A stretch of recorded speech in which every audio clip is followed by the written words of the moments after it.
नमस्कार साथियों। Good morning, friends. His Excellency Abdulla Shahid जी, His Excellency Mr. Abdullah आपको Shahid. अध्यक्ष पद संभालने की First of all, I would like to हार्दिक बधाई। warmly congratulate you on आपका अध्यक्ष assuming बनना the office of President of the सभी UNGA. विकासशील देशों Your becoming president और is a विशेषकर matter of pride for all developing small countries island developing and states के in लिए particular for small island गौरव की developing बात है। states. अध्यक्ष महोदय, Mr. President, गत 1.5 वर्ष से for the last 1.5 years, पूरा विश्व the world 100 has साल में been आई सबसे grappling बड़ी with the worst pandemic महामारी का it has सामना seen कर in 100 years. ऐसी भयंकर महामारी में I pay tribute जीवन to all गंवाने वाले those who have lost their lives सभी लोगों in को the deadly corona मैं pandemic, श्रद्धांजलि देता हूं और and परिवारों I के साथ express my condolences संवेदनाएं व्यक्त करता to हूं। their families. अध्यक्ष महोदय, Mr. President, मैं उस देश का I प्रतिनिधित्व कर रहा represent हूं a country जिसे that mother of is democracy का proud to be Gaurav known हासिल। as the mother of democracy. लोकतंत्र की हमारी We have हजारों had वर्षों की a महान great परंपरा रही। tradition of democracy that goes back thousands of इस years. 15 अगस्त को On 15th of भारत ने August this year, अपनी आजादी के India entered 75वें the साल में प्रवेश 75th किया। year of its independence.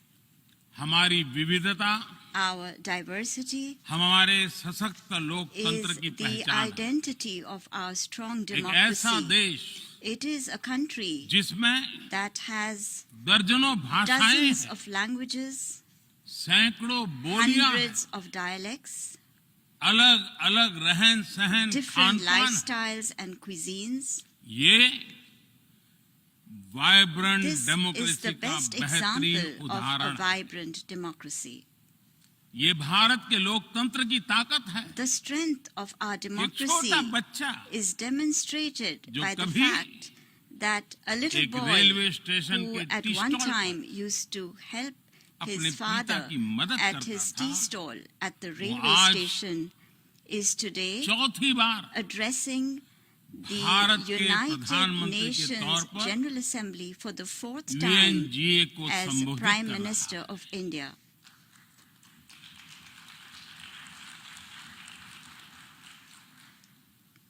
सबसे लंबे समय तक I will soon Gujarat have का spent 20 मुख्यमंत्री years serving और my फिर countrymen as पिछले head of 7 साल government. से First as the Bharat longest के serving प्रधानमंत्री Chief के Minister तौर पर of मुझे Gujarat and then head of as government Prime की Minister भूमिका में for the last 7 देशवासियों years. की सेवा करते हुए 20 साल हो रहे हैं और And मैं अपने I अनुभव am से कह saying रहा this to हूं, you from my own Yes. experience. Yes, democracy can deliver. democracy can deliver. Yes, Yes, democracy has democracy deliver. has delivered. अध्यक्ष महोदय, Mr. President, एकात्म मानव दर्शन today के is प्रणेता the birth anniversary Pandit of Deendayal Pandit Upadhyay ji की आज Deen जन्म Dayal जयंती है। Upadhyay, the proponent of Ekatma Manav Darshan. एकात्म मानव दर्शन यानी Ekatma Manav Darshan integral means humanism, integral humanism, अर्थात or स्व से the development समष्टि journey undertaken विकास together, और the विस्तार की expansion सहयात्रा, from the self to the universe, expansion of the self, expansion of the self, moving from moving individual to from the the society, individual to society, the nation to the nation, entire and to humanity. entire humanity. और ये चिंतन And this philosophy Antyodaya को is समर्पित है। dedicated to Antyodaya. Antyodaya को आज की परिभाषा The में modern day where definition no one of is left behind कहा Antyodaya जाता है। is where no one is left इसी भावना behind. के साथ It is with this principle आज in mind that India integrated, today is moving equitable forward on the path of development की राह पर आगे integrated, बढ़ रहा है। equitable development. Vikas Our priority is सर्वसमावेशी हो, that development should be all-inclusive, सर्वस्पर्शी हो, all-pervasive, सर्वव्यापी हो, universal, सर्व पोषक and हो, one that nurtures all. यही हमारी प्राथमिकता है। बीते 7 वर्षों में During the last 7 years, Bharat में India has 43 brought crore over से ज्यादा लोगों को 430 million people बैंकिंग who व्यवस्था were से जोड़ा previously गया है, unbanked into जो the अब banking तक system. इससे वंचित थे। आज Today, 36 over करोड़ से अधिक ऐसे लोगों को भी 360 million people बीमा सुरक्षा who कवच मिला है, earlier could not पहले even imagine इस बारे में this सोच was भी नहीं possible, now have insurance 50 coverage as crore से security ज्यादा लोगों को by giving over 500 मुफ्त इलाज million की people सुविधा देकर the facility of free Bharat ने treatment in hospitals. उन्हें quality India health has service से given them जोड़ा। access to quality health Bharat ने services 3 करोड़ by पक्के घर building बनाकर 30 million बेघर, proper homes. यानी India has made होमलेस परिवारों को homeless families होम ओनर्स बनाया। homeowners. अध्यक्ष महोदय, Mr. President, प्रदूषित पानी polluted water भारत ही नहीं is a very big पूरे problem, विश्व not just for और India, खासकर but for the entire गरीब और world, and in विकासशील देशों particular की for poor and बहुत developing बड़ी countries. समस्या है। भारत में इस चुनौती से निपटने के लिए In order to address this हम challenge 17 in करोड़ से India, अधिक घरों we तक are carrying out a very big pipe से campaign to ensure साफ that पानी piped पहुंचाने का clean बहुत water बड़ा अभियान reaches चला रहे हैं। over 170 million विश्व homes. की बड़ी-बड़ी संस्थाओं ने Reputed institutions of the ये world माना है have कि said किसी भी देश के विकास के लिए वहां के नागरिकों के पास जमीन और घर के प्रॉपर्टी राइट्स यानी ओनरशिप का रिकॉर्ड होना बहुत जरूरी है। दुनिया के बड़े बड़े देशों में बड़ी संख्या में ऐसे लोग हैं जिनके पास जमीनों और घरों के प्रॉपर्टी राइट्स नहीं है। आज हम भारत के 6 लाख से अधिक गांवों में ड्रोन से मैपिंग कराकर करोड़ों लोगों को उनके घर और जमीन का डिजिटल रिकॉर्ड देने में जुटे हैं। ये डिजिटल रिकॉर्ड प्रॉपर्टी पर विवाद कम करने के साथ ही access to credit, bank loan तक लोगों की पहुंच बढ़ा रहा है। अध्यक्ष महोदय, आज विश्व का हर 6ठा व्यक्ति भारतीय है। जब भारतीयों की प्रगति होती है तो विश्व के विकास को भी गति मिलती है। When India grows, the world grows. When India reforms, the world transforms. Bharat में हो रहे साइंस और टेक्नोलॉजी आधारित इनोवेशंस विश्व की बहुत मदद कर सकते हैं। हमारे टेक सॉल्यूशंस का स्केल और उनकी कम लागत दोनों अतुलनीय है। हमारे यूनिफाइड पेमेंट इंटरफेस यूपीआई आज भारत में हर महीने 350 करोड़ से ज्यादा ट्रांजैक्शन हो रहे हैं। भारत का वैक्सीन डिलीवरी प्लेटफॉर्म कोविन एक ही दिन में करोड़ों वैक्सीन डोज लगाने के लिए डिजिटल सपोर्ट दे रहा है। अध्यक्ष महोदय, सेवा परमो धर्मः, सेवा परमो धर्मः को जीने वाला भारत सीमित संसाधनों के बावजूद भी वैक्सीनेशन डेवलपमेंट और मैन्युफैक्चरिंग में जी जान से जुटा है। मैं यूएनजीए को ये जानकारी देना चाहता हूं कि भारत ने दुनिया की पहली डीएनए वैक्सीन विकसित कर ली है, जिसे 12 साल की आयु से ज्यादा के सभी लोगों को लगाया जा सकता है। एक और mRNA वैक्सीन अपने डेवलपमेंट के आखिरी चरण में है। भारत के वैज्ञानिक कोरोना की एक नेजल वैक्सीन के निर्माण में भी जुटे हैं। मानवता के प्रति अपने दायित्व को समझते हुए भारत ने एक बार फिर दुनिया के जरूरतमंदों को वैक्सीन देनी शुरू कर दी है।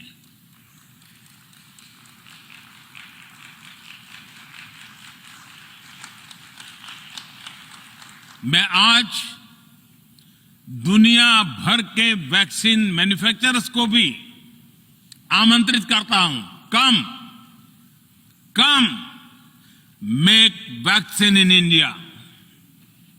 अध्यक्ष महोदय, आज हम सब जानते हैं कि मानव जीवन में टेक्नोलॉजी का कितना महत्व है, लेकिन बदलते हुए विश्व में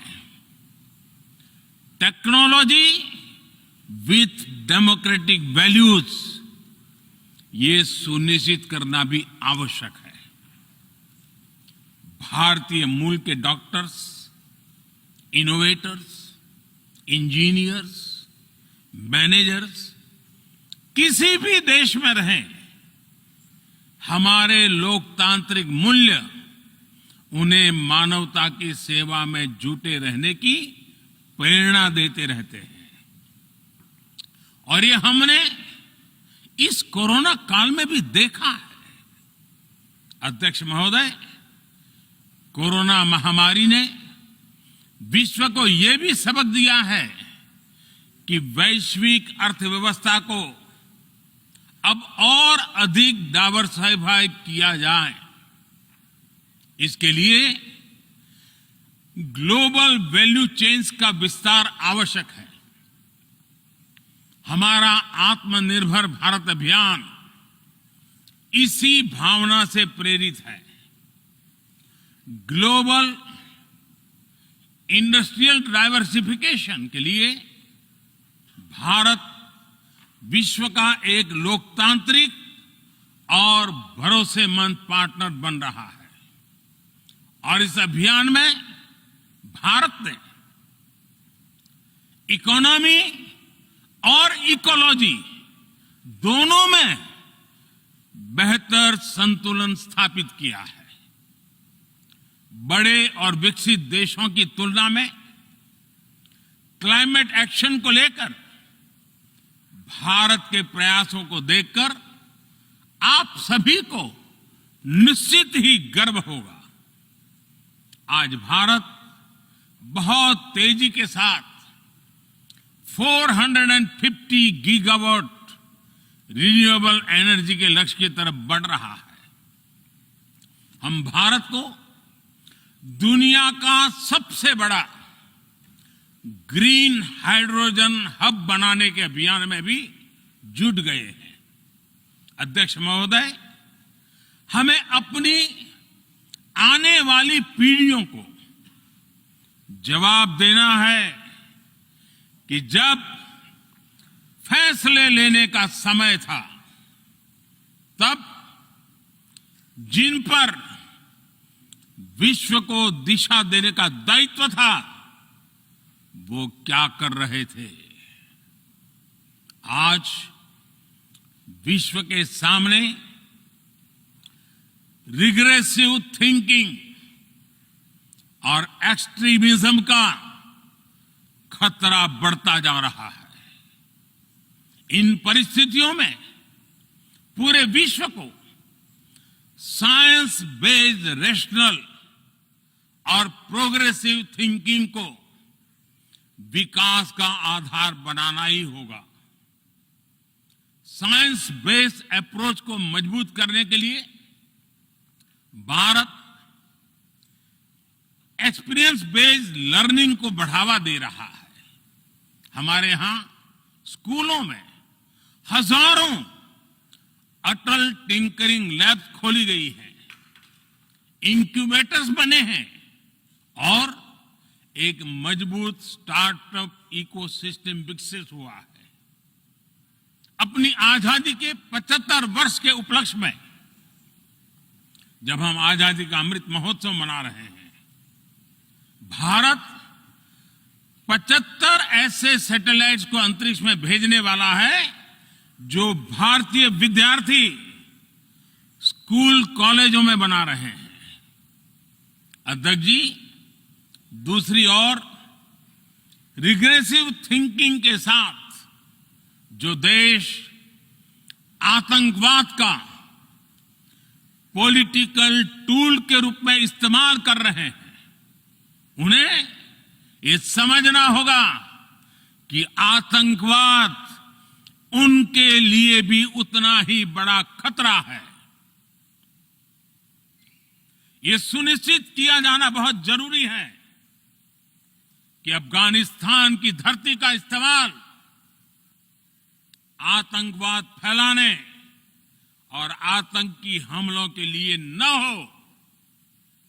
हमें इस बात के लिए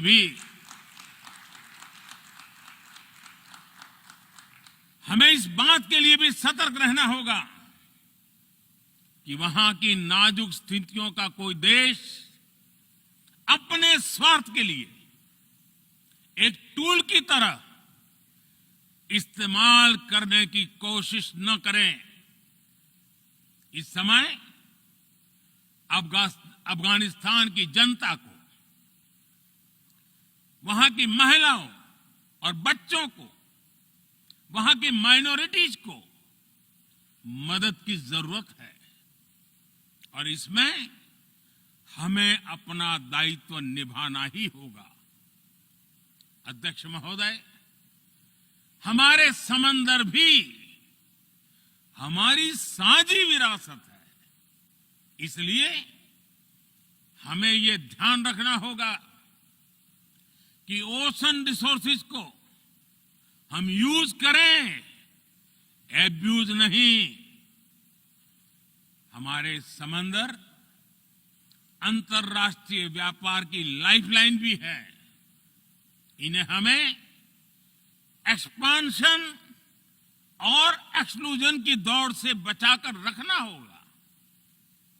रूल बेस्ड वर्ल्ड ऑर्डर को सशक्त करने के लिए अंतर्राष्ट्रीय समुदाय को एक सुर में आवाज उठानी ही होगी।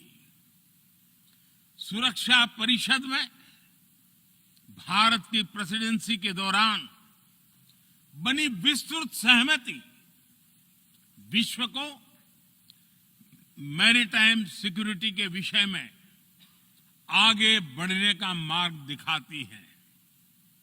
अध्यक्ष महोदय, भारत के महान कूटनीतिज्ञ आचार्य चाणक्य ने सदियों पहले कहा था, कालातिक्रमात् काल एव फलम पिबति। जब सही समय पर सही कार्य नहीं किया जाता तो समय ही उस कार्य की सफलता को समाप्त कर देता है। संयुक्त राष्ट्र को खुद को प्रासंगिक बनाए रखना है तो उसे अपनी इफेक्टिवनेस को सुधारना होगा, रिलायबिलिटी को बढ़ाना होगा। यूएन पर आज कई तरह के सवाल खड़े हो रहे हैं। इन सवाल को हमने क्लाइमेट क्राइसिस में देखा है, कोविड के दौरान देखा है, दुनिया के कई हिस्सों में चल रही प्रॉक्सी वॉर, आतंकवाद और अभी अफगानिस्तान के संकट ने इन सवालों को और गहरा कर दिया है। कोविड के ओरिजिन के संदर्भ में और ease of doing business ranking को लेकर वैश्विक गवर्नेंस से जुड़ी संस्थाओं ने दशकों के परिश्रम से बनी अपनी विश्वसनीयता को नुकसान पहुंचाया है। ये आवश्यक है कि हम यूएन को ग्लोबल ऑर्डर, ग्लोबल लॉज और ग्लोबल वैल्यूज के संरक्षण के लिए निरंतर सुदृढ़ करें। मैं नोबेल पुरस्कार विजेता गुरुदेव रविंद्रनाथ टैगोर जी के शब्दों के साथ अपनी बात समाप्त कर रहा हूं। शुभो कर्मपोथे, शुभो कर्मपोथे, ধরো নির্ভয় গান, সব দুর্বল সন্ন্যাস হোক অবসাन। अर्थात अपने शुभ कर्म पथ पर निर्भीक होकर आगे बढ़ो, सभी दुर्बलताएं और शंकाएं समाप्त हो। ये संदेश आज के संदर्भ में संयुक्त राष्ट्र के लिए जितना प्रासंगिक है, उतना ही हर जिम्मेदार देश के लिए भी उतना ही प्रासंगिक है। मुझे विश्वास है हम सबका प्रयास विश्व में शांति और सौहार्द बढ़ाएगा, विश्व को स्वस्थ, सुरक्षित और समृद्ध बनाएगा। इन्हीं शुभकामनाओं के साथ बहुत बहुत धन्यवाद। नमस्कार।